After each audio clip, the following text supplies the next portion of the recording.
I hope all of you are fine and doing good. Or without wasting any time, we should start from where we left. और आप लोग attendance सब mark कर ले as usual, आपको पता है, यू नो द ड्रिल। तो अटेंडेंस मार्क कर ले जी, और हम लोग स्टार्ट करते हैं। अगर किसी की रहेगी अटेंडेंस तो हम स्टार्ट करेंगे जहां से हमने छोड़ा था, और हमने लास्ट टाइम पढ़ा था ईओक्यू, आपको याद होगा। और ईओक्यू का फॉर्मूला भी हमने पढ़ा था। और एक मिनट,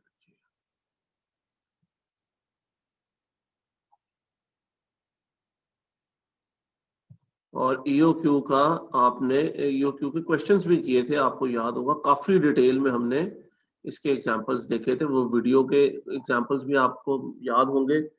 और हमने ये एक क्वेश्चन यहाँ पे भी किया था, आपको याद होगा। तो ईओक्यू हमने काफी हद तक कर लिया था। फिर हमने एक बात की थी ईओक्यू की डिस्काउंट्स की, ठीक है, उसका भी एक एग्जांपल हमने किया था वीडियो में। और वो मेरा ख्याल है काफी है, कोई इतना डिटेल में हमें फिलहाल जाने की जरूरत है भी नहीं। वो एक आधा क्वेश्चन उसके लिए काफी है। बट ईओक्यू मैं अगर थोड़ा सा रिवाइज कर दूं, तो ईओक्यू इज, जैसे कि आपने पढ़ा था, the order quantity for which the total inventory cost is minimum. वो ऑर्डर की क्वांटिटी जिसके लिए मिनिमम कॉस्ट हमें पड़ती हो इन्वेंट्री की। और इन्वेंट्री कॉस्ट से हमारा मतलब है ordering cost and carrying cost, plus अगर डिस्काउंट्स की बात करें तो परचेज कॉस्ट भी इन्वेंट्री कॉस्ट का पार्ट बन जाती है। तो ये वो ईओक्यू का फॉर्मूला था। और ये ईओक्यू के कुछ एग्जांपल्स जो आपने वीडियो में किए थे, वो आप दोबारा भी लेक्चर कभी चाहें तो देख सकते हैं। तो ईओक्यू इज वेल कवर्ड, ठीक है। अब आप लोगों को एक अच्छा कॉन्सेप्ट भी मिल गया ईओक्यू का, ना सिर्फ रटा बल्कि एक कॉन्सेप्ट भी मिल गया है कि ईओक्यू क्या होता है। मूविंग ऑन, आज हमने क्या पढ़ना है जी? आज हमने पढ़ना है रीऑर्डर लेवल। मैं रिपीट कर दूं जी, हम पढ़े इन्वेंट्री मैनेजमेंट। और इन्वेंट्री मैनेजमेंट में हमने जिस तरह जिक्र किया था कि इन्वेंट्री मैनेजमेंट के डिफरेंट एस्पेक्ट्स होते हैं, जिनमें से एक एस्पेक्ट है ऑर्डरिंग का। तो ऑर्डरिंग में हमने एक तो पढ़ लिया ईओक्यू, यानी ऑर्डर की क्वांटिटी। फिर दूसरा एस्पेक्ट ऑर्डरिंग का है the timing of order. Order कब कर लेना चाहिए? A good order is an order जो कि टाइमली हो, जो कि बहुत लेट भी ना हो ऑब्वियसली, बट बहुत जल्दी भी ना हो। बहुत जल्दी भी हमें ऑर्डर नहीं करना चाहिए। या एक कंपनी कैसे ऑर्डर करती है, या एक कंपनी को कैसे ऑर्डर करना चाहिए। So this concept is going to be covered under the heading of reorder level. So starting with the meaning of reorder level. What is reorder level? As the name suggests, reorder level is the inventory level, the amount of the quantity of inventory that you have जब आपको नया order place करना, जब आप नया order place कर देते हैं।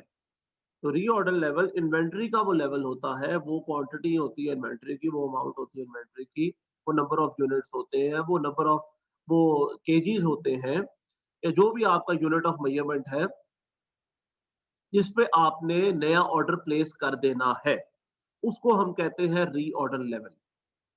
हर कंपनी ने अपना एक रीऑर्डर लेवल बनाया होता है, बहुत से एस्पेक्ट्स को कंसिडर करते हुए, बहुत सी चीजों को मद्देनजर रखते हुए एक रीऑर्डर लेवल बनाया जाता है। और जैसे ही आपकी इन्वेंट्री इस्तेमाल होना शुरू होती है, एक लेवल कुछ लेवल तय करती है, और फाइनली वो एक लेवल पे आती है जहां पे आपने सेट किया होता है अपना टारगेट कि आपने इस पे रीऑर्डर कर देना है। तो this whole concept deals with the accurate timing of the order, ठीक है। क्वांटिटी हमने देख ली। नाउ क्वांटिटी के बाद टाइमिंग ऑफ द ऑर्डर भी बहुत इंपॉर्टेंट है, तो ये हम कवर करेंगे रीऑर्डर लेवल पे। इसके लिए मैं आपके साथ एक थोड़ी सी ड्राइंग करता हूं। अब ये देखें जी, ये मिसाल के तौर पे ये एक इन्वेंटरी बार है। ये ऐसी कोई चीज फिजिकली नहीं है, ये वैसे ही एक आप लोगों को एक्सप्लेन करने के लिए एक चार्ट शो किया, जिस तरह हिस्टोग्राम नहीं होता, बार चार्ट वगैरह। और एग्जांपल ये आपका इन्वेंटरी लेवल है, ठीक है। अब आपके पास और मैं इसको अगर नंबर करूं तो ये है जी आपका मैक्सिमम इन्वेंटरी लेवल, ठीक है। आप इससे ज्यादा इन्वेंटरी अपने पास नहीं रख सकते। मैक्सिमम इन्वेंटरी लेवल मिसाल के तौर पे जी ये है 100 का, 100 यूनिट्स कर ले, 100 किलो कर ले, ठीक है। This is the maximum inventory that you can और यू एक्चुअली होल्ड, ठीक है। इससे ज्यादा इन्वेंटरी आप अपने पास कभी भी एक टाइम में नहीं रखते। आप क्या करेंगे, आप इस इन्वेंटरी को यूज करना शुरू करेंगे और यूज करते करते करते आपने ये इन्वेंटरी लेवल को यहां तक पहुंचा दिया और इसको आप कह लें कि ये आपका मीडियन है, ठीक है। एक दरमियाना लेवल आपने कैलकुलेट किया। और फिर जब आप इन्वेंटरी इस्तेमाल करते रहेंगे तो यहाँ पे आके आपकी इन्वेंटरी या तो खत्म हो जाएगी या इससे कम इन्वेंटरी आप नहीं रख सकते। ये आपका इन्वेंटरी का मिनिमम लेवल है। अच्छा, ये जो मीडियन है ये से 50 का है, ठीक है। मिनिमम इन्वेंटरी लेवल आपका 0 हो गया, 1 2 या एक आधा एमई बच जाता है जो कि इस्तेमाल के काबिल नहीं होता, वो हम कर सकते हैं। तो 0 ही होगा जी अमूमन आपका मिनिमम इन्वेंटरी लेवल। अब आपने ऑर्डर कहाँ पे प्लेस करना है, ये बहुत इंपॉर्टेंट सवाल है। आपने कुछ चीजें जहन में रखते हुए ये फैसला किया कि मैंने अपना ऑर्डर यहां पे प्लेस करना है और इस लेवल का आपने नाम रख लिया, या आपने तो नहीं, बेसिकली कुदरत ने ही नाम रख लिया, रीऑर्डर लेवल। और मिसाल के तौर पे ये है 20, यानी जैसे ही आपकी इन्वेंट्री 20 पे आ जाएगी, 20 यूनिट्स कह लें, 20 केजी कह लें, whatever you want to measure it through, तो आप ये वो इसको रीऑर्डर लेवल कह देंगे। यानी आपने यहाँ पे आके ऑर्डर कर देना है, ठीक है। ये तो एक ऑर्डर हमने चार्ट भी बनाया था। ये ऐसा नहीं होता कंपनी में, वो तो सोफिस्टिकेटेड उनके पास मेजरमेंट टेक्निक्स होती हैं। लेकिन एक ये समझाने के लिए आपको समझाया कि मैक्सिमम एक इन्वेंटरी लेवल होता है कि कंपनी इससे ज्यादा स्टोर नहीं कर सकती। एक मीडियन कह लें आप, जो कि कैलकुलेट करने की जरूरत नहीं, इसका बेसिकली हाफ जो है वो मीडियन होता है। और इसके अलावा रीऑर्डर लेवल एक होता है जहां पे आपने ऑर्डर करना होता है। इसके अलावा आप और भी बहुत से माइलस्टोन्स रख सकते हैं, ठीक है। मिसाल के तौर पे आप जिस तरह होता है ना कि पेपर जब आपका स्टार्ट होता है तो एक होता है maximum time for the exam. वो मिसाल के तौर पे अगर 100 मिनट है तो हाफ टाइम के बाद आपको बताया जाता है, या 2 घंटे का टाइम है तो 1 घंटे के बाद आपको बताया जाता है कि हाफ टाइम हो गया। वो मीडियन हो गया। उसके बाद आप लोगों को फिर 10 मिनट पहले बताया जाता है या 5 मिनट पहले, फिर आखिरी मिनट में बताया जाता है। वो मिनिमम लेवल होता है आखिरी मिनट, बस ये जल्दी जल्दी अब बाइंड अप करो, खत्म हो गया सब। तो ये इसी तरह यहाँ पे रीऑर्डर लेवल जो है वो होगा जहाँ पे आपने या आपने हर सवाल के लिए एक टाइम मखसूस किया होता है, तो आप वो अपने एग्जाम को उस हिसाब से डिवाइड कर लेते हैं आपकी मर्जी के मुताबिक। इसी तरह कंपनी की भी मर्जी है, वो अपने ऑर्डरिंग लेवल्स को जिस तरह मर्जी डिफाइन कर ले। लेकिन अमूमन ये जो मैंने आपके सामने लिखा है, इसी तरह इन्वेंट्री को मैनेज किया जाता है, इन्वेंट्री के ऑर्डर को। और जो सबसे इंपॉर्टेंट टर्म है इनमें वो है रीऑर्डर लेवल। अब सवाल ये पैदा होता है, जो मैं बार बार जिक्र भी कर रहा हूँ, कि हर कंपनी ने अपना एक रीऑर्डर लेवल बनाया होता है कुछ एस्पेक्ट्स को मद्देनजर रखते हुए। वो एस्पेक्ट्स क्या है, कंपनी अपना रीऑर्डर लेवल किन चीजों को जहन में रखते हुए बनाती है। ठीक है, तो उनमें अगर आप लोग भी कंट्रीब्यूट करना चाहें तो बेटा जरूर करें, पार्टिसिपेट करें, शाबाश बताएं, बल्कि आप ही बताएं। एक कंपनी अपना रीऑर्डर लेवल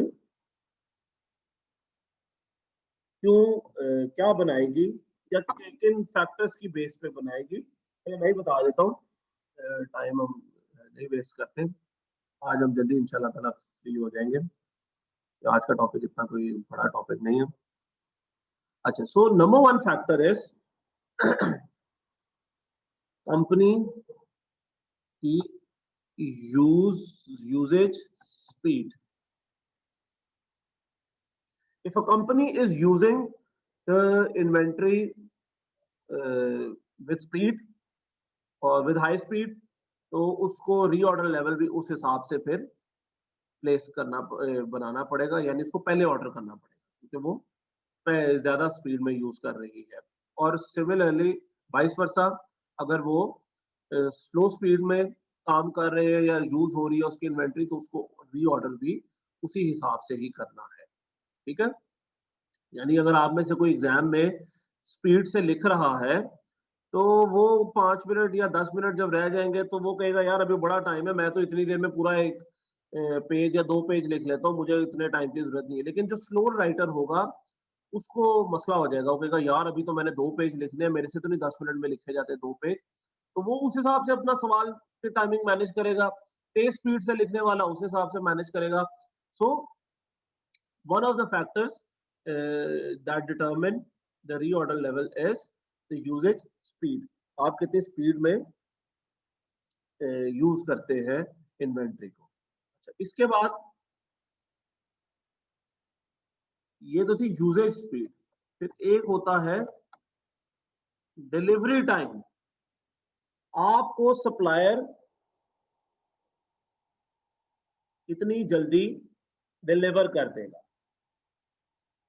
आपको सप्लायर कितनी जल्दी डिलीवर कर देगा, ये सेकंड मोस्ट इंपॉर्टेंट फैक्टर है इन डिटर्मिनिंग द रीऑर्डर लेवल। अगर आपका सप्लायर आपको टाइम लगाता है डिलीवर करने में तो आप लोग ऑब्वियसली जल्दी ऑर्डर प्लेस कर देंगे। अगर आपका सप्लायर जल्दी डिलीवर कर देता है तो आप लोग बाद में जाके भी यानी लेट भी प्लेस कर सकते हैं। So one of the factors that determine the reorder level is the delivery time. ठीक है, अच्छा, ये जो डिलीवरी टाइम है इसके लिए जो टर्म यूज की जाती है दैट इज लीड टाइम। तो बेसिकली आगे हम इसको लीड टाइम के नाम से पढ़ेंगे। The term that is used for delivery time is lead time. ठीक है, ये बात आप ध्यान में रखिएगा, लीड टाइम और delivery time are the same. अच्छा, फिर इसके अलावा और कोई फैक्टर जो हमें कंसिडर करना चाहिए। बिल्कुल जी, एक फैक्टर चले है डिमांड, लेकिन मैं लिख देता हूं लेकिन साथ बता दूं कि demand is actually the factor that derives the usage. ठीक है, आप क्योंकि अमूमन अपनी प्रोडक्शन या इन्वेंट्री की यूजेज जो है वो डिमांड के ऊपर ही डिपेंड आपकी करती है। तो obviously demand is one of the factors and demand derives usage, and usage जो है वो एक रीऑर्डर का फैक्टर है। इसके अलावा आपकी और अगर बात की जाए तो चले ट्रांसपोर्टेशन चैनल्स आपके, ट्रांसपोर्टेशन अगेन वो ट्रांसपोर्टेशन लेवल चैनल जो है वो डिराइव करेंगे डिलीवरी टाइम को या लीड टाइम को। तो आपकी ट्रांसपोर्टेशन कितनी एफिशिएंट है, इफेक्टिव है, या वो एरिया जहां से आपने माल मंगवाना है वहां से कितनी देर में ट्रांसपोर्टेशन क्या क्या सिनेरियो। अगर पहाड़ों से आपने माल मंगवाना है जी तो ऑब्वियसली टाइम लगेगा, अगर प्लेन एरिया से मंगवाना है तो टाइम कम लगेगा। तो ये कुछ फैक्टर्स हैं जो आपने कंसिडर करने हैं। इसके अलावा जी फैक्टर सेफ्टी मार्जिन, ओए होए तो भाई ये आपने कहाँ से पढ़ लिया? सेफ्टी मार्जिन, ये तो आपने बहुत आगे की बात कर दी है। क्या होता है सेफ्टी मार्जिन? चले बताएं ना जरा, बताएं शाबाश। हम्म हाथ खड़ा करें, हाथ खड़ा करके बताएं शाबाश। इस तरह नहीं बोले शाबाश। कहाँ गई तूबा? तूबा ने जो बात की है सेफ्टी मार्जिन की, अब ये बताएगी कि क्या होता है इसका मतलब। चलो भाई बताओ।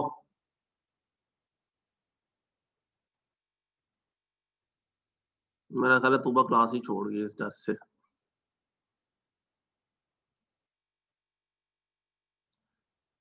अच्छा जी खैर चले कोई नहीं। तूबा मेरा ख्याल है क्लास छोड़ गई है। और नहीं नहीं सर, हाँ जी। ऐसे ही दिमाग में आया तो बोल दिया। जी जी। ऐसे ही दिमाग में आया तो बोल दिया। ऐसे बेटा दिमाग में आपके कैसे चीजें आ सकती है? ऐसे तो नहीं दिमाग में आया होगा, कोई ऐसे वैसे आया होगा है? नहीं सेफ्टी मार्जिन होता क्या, मुझे ये तो बताएं जरा।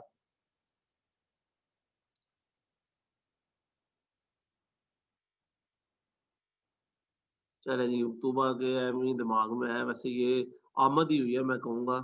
कैसे दिमाग में ऐसी बात आ जाए, असल में स्लाइड पे लिखा हुआ था, वहां से तूबा ने देखा था, ठीक है। इतना भी कोई कमाल नहीं किया।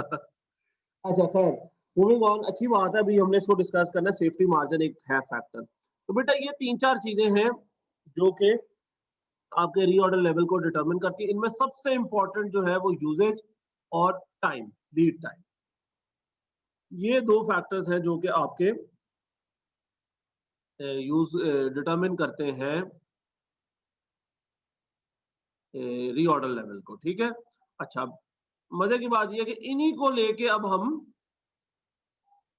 आगे फॉर्मूला बनाते हैं, और वो फॉर्मूला जो है वो क्या होगा, lead time into daily usage, bracket में मैक्सिमम लिखा है। ये हर चीज को भी मैं एक्सप्लेन करता हूं, lead time into daily usage.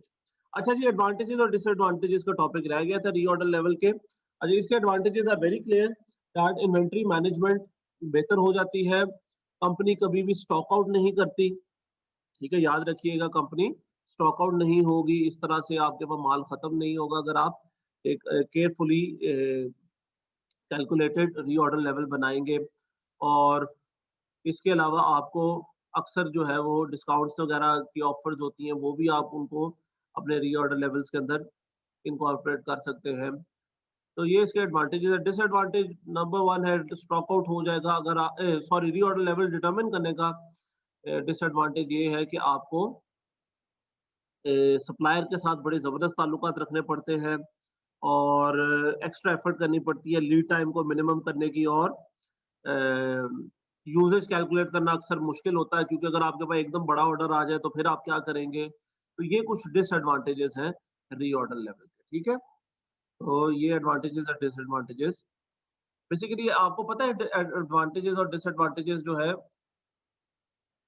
वो कहाँ से मतलब वो हम हर बारी क्यों पढ़ते हैं, मैं खास तौर पे जरूर पढ़ाता हूँ, क्योंकि एडवांटेज और डिसएडवांटेजेस आपके कॉन्सेप्ट का टेस्ट होता है। ये टेस्ट है कि आपको कॉन्सेप्ट आया इस चीज का या नहीं, ठीक है। तो इसीलिए जब भी आप कोई टॉपिक पढ़ा करें ना, खास तौर पे थ्योरेटिकल, तो बेटा उसके ना एक दफा डिसएडवांटेजेस और एडवांटेजेस के बारे में या पूछ लिया करें टीचर से, या उसको सोचा जरूर करें, क्योंकि वो ना आपके साथ, और आपको ये भी बताता चलूं कि एडवांटेजेस और डिसएडवांटेजेस बेसिकली जो हमारे कॉन्सेप्चुअल पेपर्स होते हैं, मतलब मैं अगर बात करूं एसीसीए की, या जो हमारे सिस्टम्स हैं वो बाहर वाले ओ लेवल्स ए लेवल्स के, उनमें एडवांटेजेस डिसएडवांटेजेस बड़े फेवरेट क्वेश्चंस होते हैं।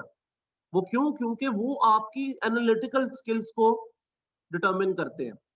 एक तो रटे रटाए एडवांटेजेस डिसएडवांटेजेस होते हैं, वो ऐसे एडवांटेजेस और डिसएडवांटेजेस पूछते हैं जो आपने ऑन द स्पॉट सोचने होते हैं, ये केस स्टडी के अंदर भी। वो बेसिकली आपकी एनालिटिकल क्रिटिकल थिंकिंग को टेस्ट किया जाता है थ्रू दिस। तो इसीलिए आप जब भी पढ़ा करें ना, तो ये बात ध्यान में जरूर रखिएगा, ठीक है। अच्छा, तो फॉर्मूला बन गया जी हमारे पास, lead time into daily usage, जो कि मैक्सिमम है, यानी कि आपने पहले डिटरमिन करना है कि एक दिन में आप मैक्सिमम कितना इस्तेमाल कर सकते हैं। एक दिन में आप मैक्सिमम कितना इस्तेमाल कर सकते हैं। मिसाल के तौर पे एक दिन में आप 4 यूनिट इस्तेमाल करते हैं। अब आपको ये भी पता होना चाहिए कि आपका सप्लायर कितना टाइम लेगा डिलीवर करने में, जिसको हम लीड टाइम कहते हैं। वो मिसाल के तौर पे 5 दिन लेता है। वो मिसाल के तौर पे 5 दिन लेता है। तो इस तरह से आपका रीऑर्डर लेवल क्या होना चाहिए? देखें, 5 दिन आपका सप्लायर ले रहा है डिलीवर करने में। The maximum you use per day is 4 units. तो 5 into 4, 20 units should be your reorder level. Very simple. कितना सिंपल था, एक आम इंसान भी इस चीज को समझ सकता है।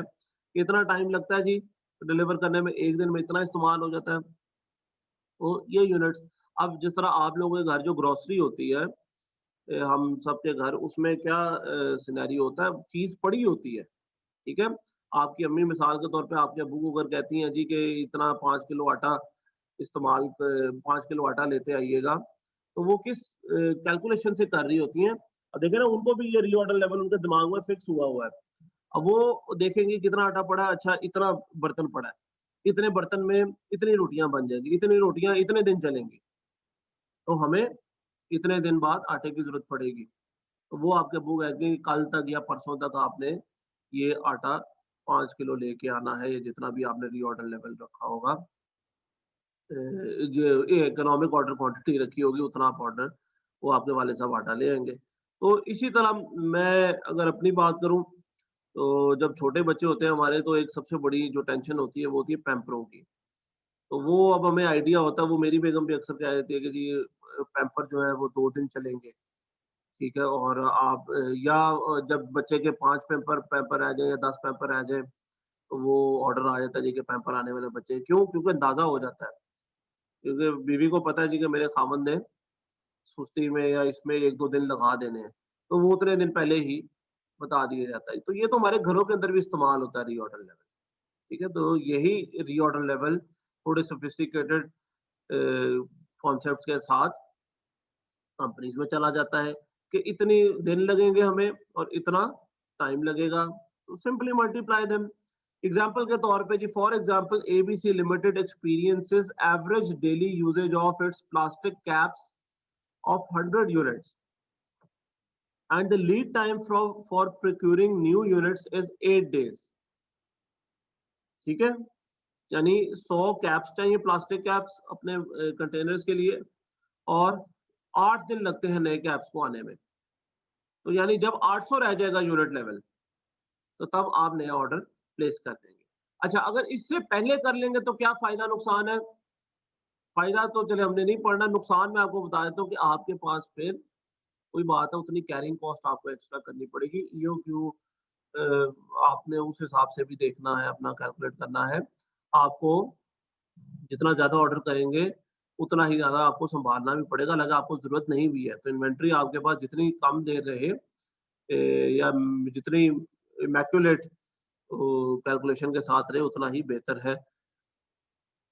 कम पे अगर ऑर्डर करेंगे तो नुकसान क्या है कि अगर आपने 700 पे जाके ऑर्डर किया, 8 दिन लगेंगे, तो जो 100 यूनिट्स हैं, यानी 1 दिन पूरा आप कुछ भी नहीं कर सकेंगे। 100 यूनिट्स मतलब 1 दिन के बराबर 100 यूनिट्स हैं, क्योंकि 1 दिन में 100 यूनिट्स यूज़ होता है, तो 1 दिन आप कुछ भी नहीं करेंगे, आपकी कंपनी बंद रहेगी। तो ये दोनों सूरतों में बेहतर है, दोनों सूरतें बेहतर नहीं है। The best thing is to determine a reorder level. अच्छा, व्हेन द प्लास्टिक, अब देखें जी, the reorder level is 100 into 8, 800 units. When the plastic caps inventory level declines to 800 units in stock, ABC should order more units. By the time the additional units arrive in 8 days, the on-hand inventory balance should have declined to 0। यानी कि जब आपने इस तरह से order किया कि जैसे ही वो नई इन्वेंट्री आई, आपके पास इधर जीरो लेवल आ गया हुआ था, और या फिर जैसे ही जीरो लेवल हुआ, आपके पास नई इन्वेंट्री आ चुकी थी। तो इस तरह से आपका इस एग्जांपल में रीऑर्डर लेवल बनता है 800 यूनिट्स, ठीक है। अच्छा, अब एक सवाल आप लोगों के ज़हन में आना चाहिए, जो कि आया होगा लेकिन आप लोगों ने शायद इस चीज़ को पूछने में हार्ड महसूस की होगी।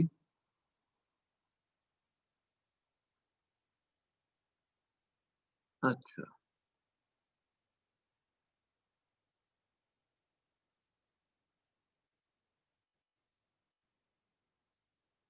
चलिए। खैर हाँ जी, वो सवाल क्या है? वो सवाल ये है कि सर अगर सप्लायर एक दिन लेट हो जाए या फिर सप्लायर लेट ना भी हो, तो जो माल हमारे पास आ गया है उसको हमें ही लोडिंग अनलोडिंग में एक दिन एक्स्ट्रा लग सकता है, या उसकी क्वालिटी चेक में, या उसको सेट करने में, फैक्ट्री तक ले जाने में एक दिन लग सकता है, या पाकिस्तान में अगर बात करें तो जी कोई धरना हो सकता है, सड़कें ब्लॉक हो सकती हैं, जीटी रोड मोटरवे बंद हो सकती है, धुंध पड़ सकती है, बारिश हो सकती है। तो इतने माशाल्लाह पाकिस्तान में तो सिचुएशंस है इमरजेंसी की, तो अगर इनमें से कोई एक सिचुएशन भी आ जाए तो फिर तो हमारा सारा बिजनेस ही चौपट हो जाएगा। क्यों? क्योंकि 1, 2, 3 दिन भी अगर लेट हो जाए या 1-2 दिन लेट हो जाए तो हमने तो रीऑर्डर लेवल आप देखें अगर ये एग्जांपल्स को इस तरह से कैलकुलेट किया कि पूरे-पूरे दिन में ही आए। जिस तरह ये आखिरी लाइन इस स्लाइड की आप देख रहे हैं, should have decline to 0। The on hand inventory balance should have decline to 0। तो अगर 8 से 9वां दिन हो जाए इस एग्जांपल में, तो इन्वेंटरी बैलेंस तो 8वें दिन ही 0 हो गया। फिर हम क्या करेंगे? वो जो हम एक्चुअली रीऑर्डर लेवल का फायदा था, वो तो हमें ना हुआ कि हमारी इन्वेंटरी स्टॉक आउट ना हो। तो उसके लिए फिर यहाँ पे तूबा ने जो हवा में तीर मारा था, पता नहीं कहाँ से आया था उसके ज़हन में, लेकिन अच्छी बात आई थी ज़हन में। यहाँ पे हम एक कॉन्सेप्ट इंट्रोड्यूस करते हैं जिसको हम कहते हैं सेफ्टी मार्जिन या safety stock, reorder level with safety stock. अब सेफ्टी स्टॉक क्या है? वो इमरजेंसी सिचुएशन के लिए एक एक्स्ट्रा इन्वेंटरी लेवल जो आप डिटरमिन करते हैं इन केस ऑफ इमरजेंसी। हमारे पास थोड़ा सा ज्यादा स्टॉक होना चाहिए, यानी कि वो होना क्या चाहिए? वो हम रीऑर्डर लेवल के अंदर ऐड कर लेते हैं। वो हम रीऑर्डर लेवल के अंदर उस स्टॉक को ऐड कर लेंगे कि हमें मिसाल के तौर पे वाई इज इट केप्ट आपको बता दिया है in case of emergency situations. अब मिसाल के तौर पे ये 5 into 20 यूनिट्स था हमारा लीड टाइम, लेकिन हम इसको 25 यूनिट्स कर देते हैं, यानी 5 यूनिट्स हमने सेफ्टी स्टॉक, या 4 यूनिट्स कर लें या 8 कर लें, जितने भी आप एक्स्ट्रा रखना चाहें, वो आपने एक्स्ट्रा रख लिए फॉर एक्स्ट्रा ऑर्डिनरी सर्कमस्टांसेस। तो उसको हम कहते हैं सेफ्टी स्टॉक। सेफ्टी स्टॉक का फॉर्मूला फिर क्या होगा? कुछ भी नहीं जी, सिर्फ और सिर्फ lead time into daily usage, जो कि आपके रीऑर्डर लेवल का फॉर्मूला है, इसी के अंदर ऐड कर दें सेफ्टी स्टॉक। एसएस मतलब सेफ्टी स्टॉक। तो सिंपली कोई ऐसी रॉकेट साइंस नहीं, उसी एग्जांपल को कंटिन्यू करते हैं कैप्स वाली को। For example ABC limited wants to keep an additional 200 caps as safety. The reorder level would be 800 plus 200, यानी 1000 यूनिट्स। ठीक है, यानी फॉर्मूले के तहत अगर करें तो 8 into 100, जो कि ये पिछले एग्जांपल में आप देखें आपका वही था, इन्वेंट्री रीऑर्डर लेवल था, यानी 800 यूनिट्स पे आपने ऑर्डर प्लेस कर देना था। लेकिन इस केस में क्योंकि आप 200 यूनिट्स,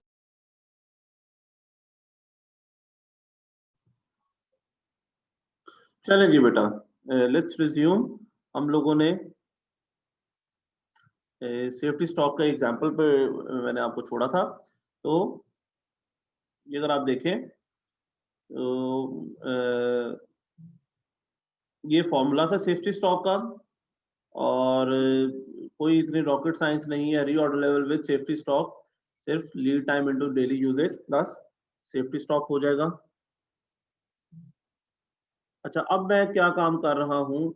अब मैं आप लोगों के साथ अगेन जैसे हमने ईओक्यू में किया था एग्जांपल्स के तौर पे, वो वीडियोस मैंने कुछ शेयर की थी, तो यहाँ पे भी अब मैं आपके साथ एग्जांपल्स के तौर पे कुछ वीडियोस शेयर करना चाहूँगा।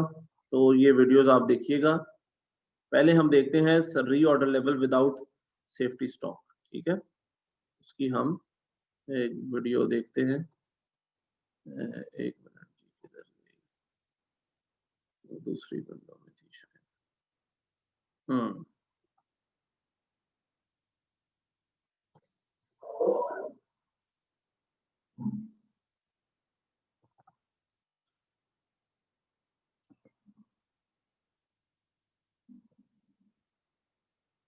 एक मिनट यार,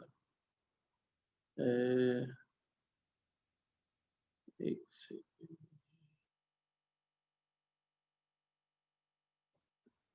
चले, ये जो है this is reorder point calculation, ठीक है? ये सिंपल है और विदाउट सेफ्टी स्टॉक। Bullshit.com. चलेंगे। All right. So this video talks about the basic reorder point model. And after this, you can move on to my next video on MBAbullshit.com about reorder point with safety stock. Also check out my free related video on the economic order quantity model on MBAbullshit.com. All right. So let's start with a story.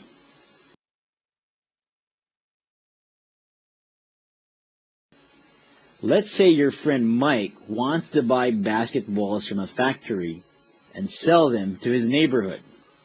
He estimates he'll sell about 1,200 basketballs per year. So that is the yearly demand.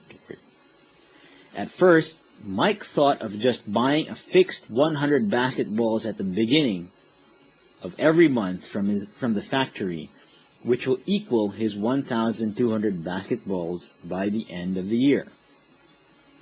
The problem is, Mike worries that he doesn't know when he might run out of basketballs.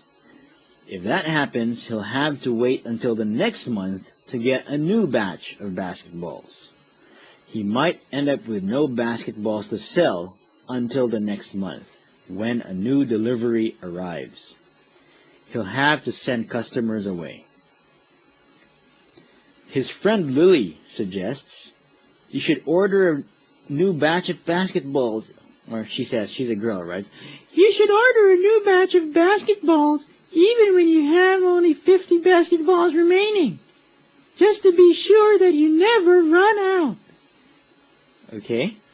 And his other friend and fishing partner, Janet, says, Lily, that's too much. Mike should order a new batch of basketballs when he has only 1 or 2 basketballs left.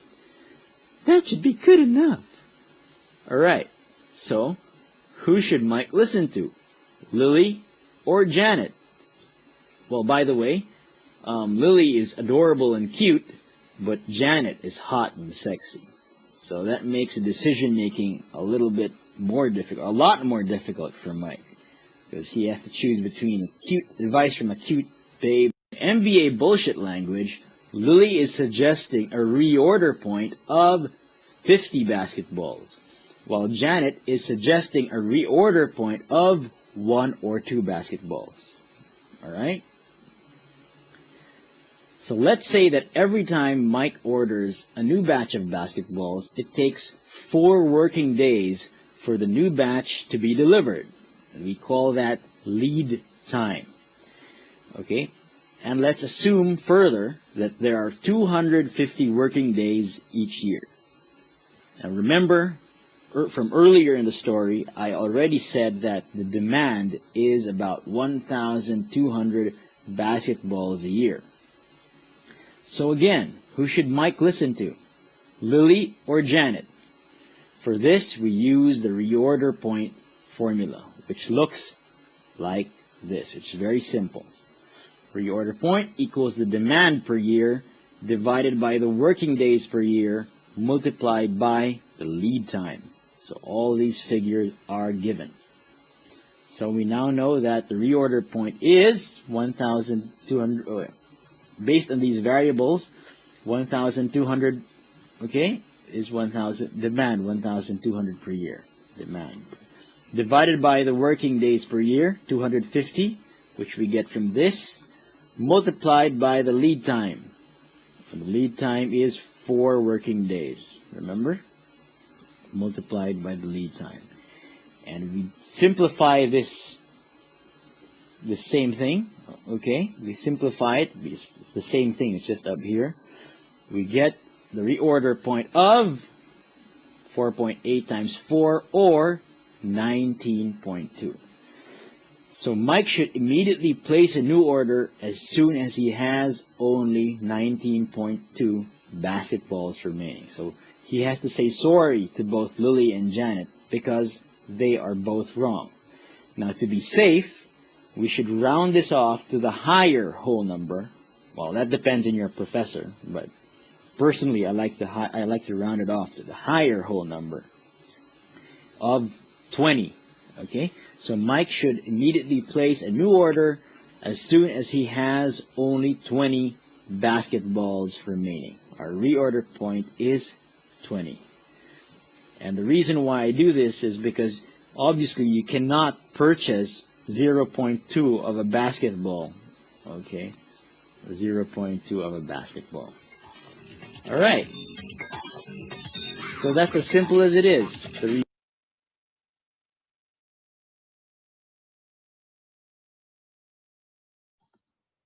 अच्छा जी, एक ना video है जो कि safety stock के साथ है, वो 2-3 मिनट की वीडियो इससे छोटी है, वो भी आप लोग साथ ही देख लें। Hi, before this video. एक minute. Order point, the basic, done. So you want to be okay. So the top. मैं जरा ना इसकी सेटिंग थोड़ी सी कर लूं ताकि ये क्वालिटी, पिक्चर क्वालिटी अच्छी हो। अच्छा, इसके मेरे ख्याल है सबटाइटल्स नहीं है, तो ये आपको जरा गौर से सुनना पड़ेगा। चलें जी, ये Topic for this video is reorder points with safety stock. Remember, you can always go back to nbabullshit.com. Okay, so let's get down to it. Let's say that your friend Mike, okay, wants to buy basketballs from a factory and sell them to his neighborhood. He estimates he'll sell about 1,200 basketballs per year. The problem is, Mike worries that he doesn't know when he might run out of basketballs. His other friend and fishing partner, Sexy Janet, says, oh, I forgot, she's sexy, right? So she has to say something in a sexy way. She says something, Lily, that's too much. Mike can wait until he has exactly 20 basketballs left. Since 20 is exactly his safety stock. That should be good enough. Okay, so who should Mike listen to? Cute Lily or Sexy Janet? Let's say that every time Mike orders a new batch of basketballs, it takes 4 working days for the new batch to be delivered. And we call this lead time. And there are 250 working days in a year. And simple reminder, which I already said earlier, the demand is 1,200 balls per year, basketballs per year. Again, who should Mike listen to, Lily or Janet? For this, we use the right. So I hope you liked it. Remember to share us.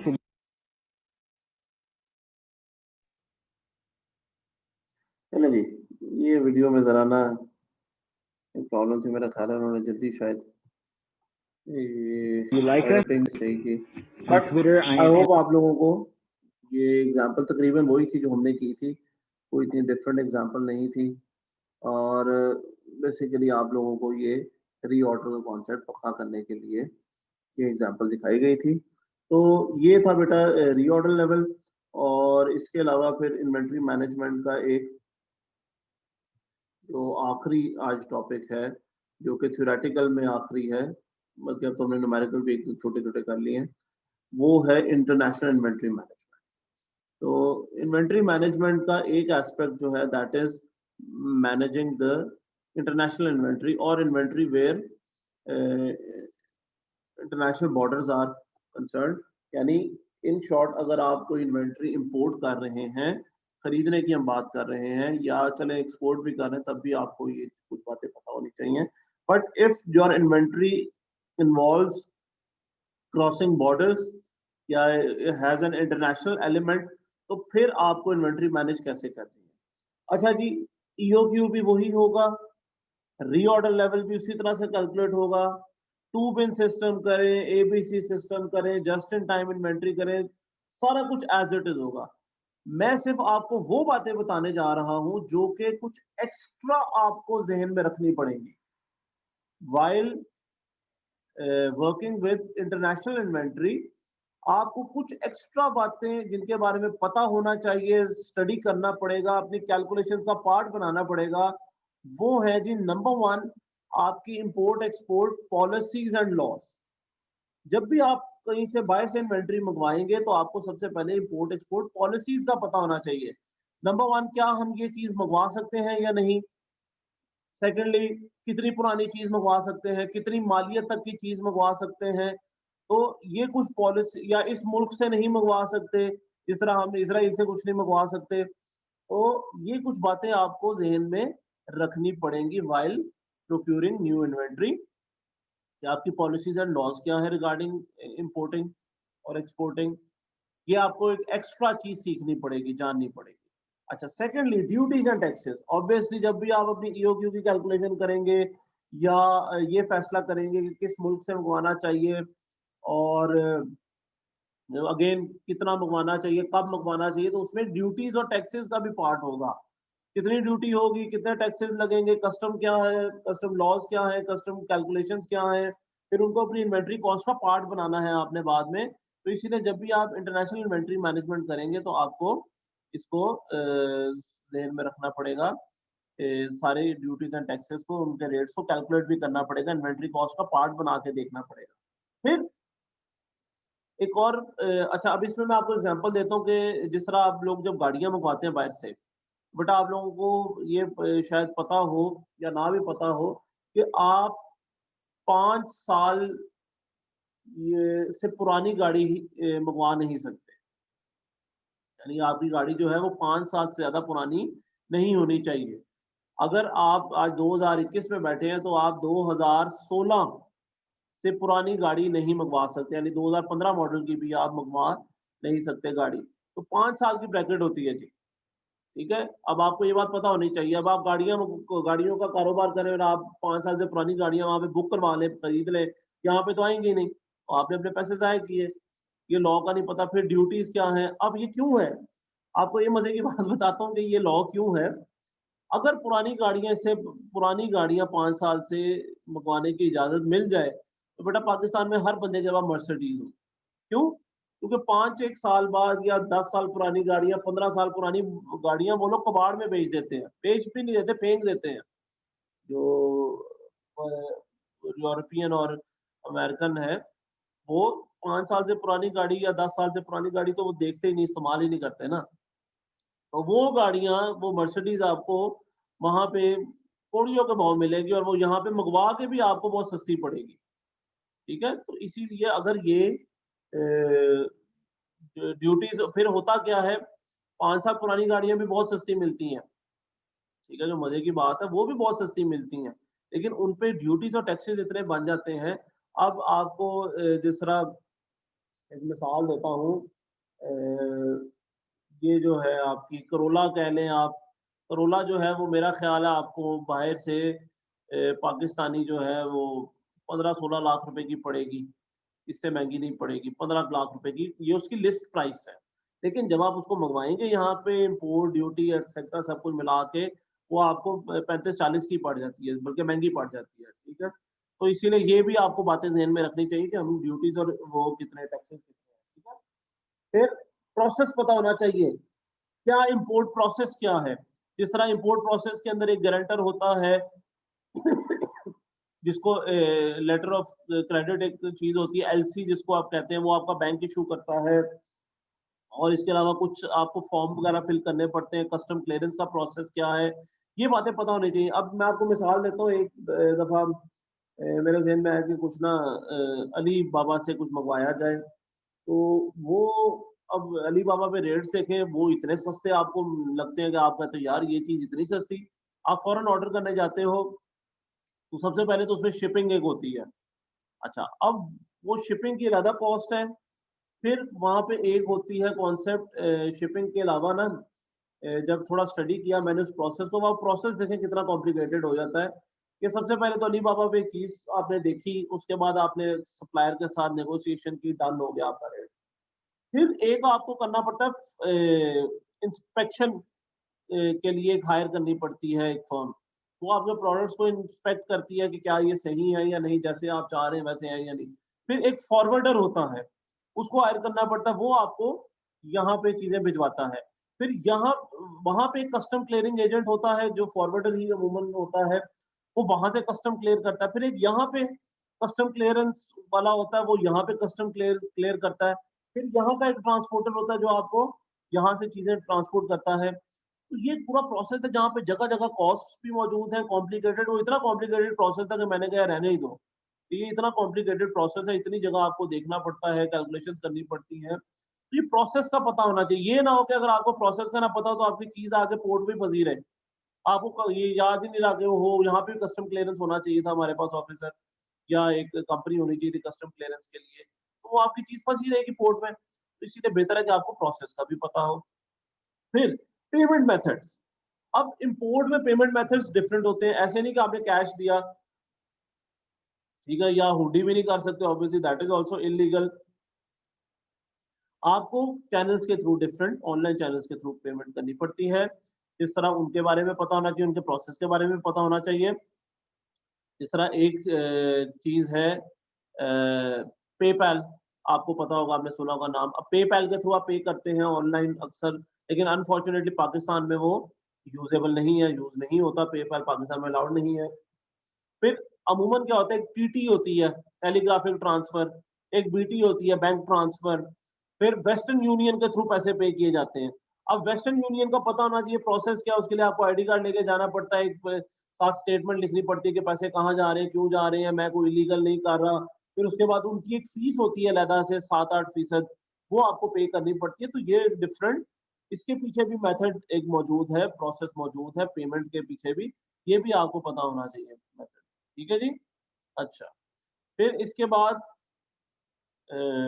एक हमारे shipping channels, वही मैंने आज जिस तरह बात की, आपको ये भी आइडिया होना चाहिए कि शिपिंग जो है वो किस तरह से आप करेंगे, वो फॉरवर्डर क्या है, और फ्रेट में क्या और ट्रांसपोर्ट में क्या फ़र्क है, एयर फ्रेट यूज़ करना है, शिपिंग यूज़ करनी है, ये डिफरेंट चीज़ें आपको ये भी एक्स्ट्रा ज़हन में रखनी पड़ेंगी, इनके बारे में सोचना पड़ेगा। अच्छा, देन एक्सचेंज रेट रिस्क, क्योंकि आप दूसरे ममालिक से जब डील करेंगे, तो एक आप दूसरी करेंसी में डील कर रहे हैं, या उनकी और आपकी करेंसी डिफरेंट है, तो एक एक्सचेंज रेट होता है। डॉलर और रुपये का कर लें, जिस तरह आजकल डॉलर और रुपये 1 से 1.60 है, चले 1 से 60-60 होगा, लेकिन 160 का जिस तरह आजकल 1 डॉलर है। तो ये बात आपको पता होनी चाहिए, और ना सिर्फ अभी पता होनी चाहिए, ऑर्डर करते वक्त वो डिफरेंट हो जाएगा, तब पता होना चाहिए आपको। अब आपने इस डिफरेंस को, हो सकता है कि जब आप ऑर्डर करें कोई और रेट हो, जब पे करें तो कोई और रेट हो जाए। तो ये जो एक्सचेंज रेट रिस्क है, रिस्क क्या है कि आपका करेंसी रेट जो है वो इस तरह से चेंज हो जाए कि आपको नुकसान हो जाए। इसको कहते हैं एक्सचेंज रेट रिस्क। तो आपको इसको मिनिमाइज करना है। या तो पहले से एक रेट तय कर लें कि भाई डॉलर 160 का आज है, हम आज लॉक कर देते हैं। या तो आप कहें कि मैंने अपनी करेंसी में पे करना है, अब रुपये तो चेंज नहीं होगा, रुपये तो रुपये ही रहेगा। तो आप इस तरह के कुछ क्लॉजेज़ ऐड कर सकते हैं, जो कि आपके एक्सचेंज रेट रिस्क को मिनिमाइज़ कर देंगे। ठीक है जी? So this is how you manage international inventory differently. थोड़ा सा डिफरेंट करके आपने इंटरनेशनल इन्वेंट्री को इस तरह से मैनेज किया। ये एक्स्ट्रा चीजें आपको पता होनी चाहिए लोकल इन्वेंट्री की निस्बत, ये ज्यादा आपको अब पता होना चाहिए। तो चलें जी, ये तो था हमारा इन्वेंट्री मैनेजमेंट। अब बेटा हमारा इन्वेंट्री वैल्यूएशन का टॉपिक रह गया इन्वेंट्री के चैप्टर में। तो ये हम इंशाल्लाह ताला IS2 के साथ हम इसको नेक्स्ट क्लास में पढ़ेंगे। आज के लिए हमारा इतना ही काफ़ी है इन्वेंट्री। मैनेजमेंट। तो अगर कोई क्वेश्चन है आपके तो आप पूछ सकते हैं बेटा, एनी क्वेश्चंस। तो मैं एक काम करता हूँ कि अब मैं आप लोगों को टाइम देता हूँ फॉर क्वेश्चन। सो चलें जी, let's start with your question.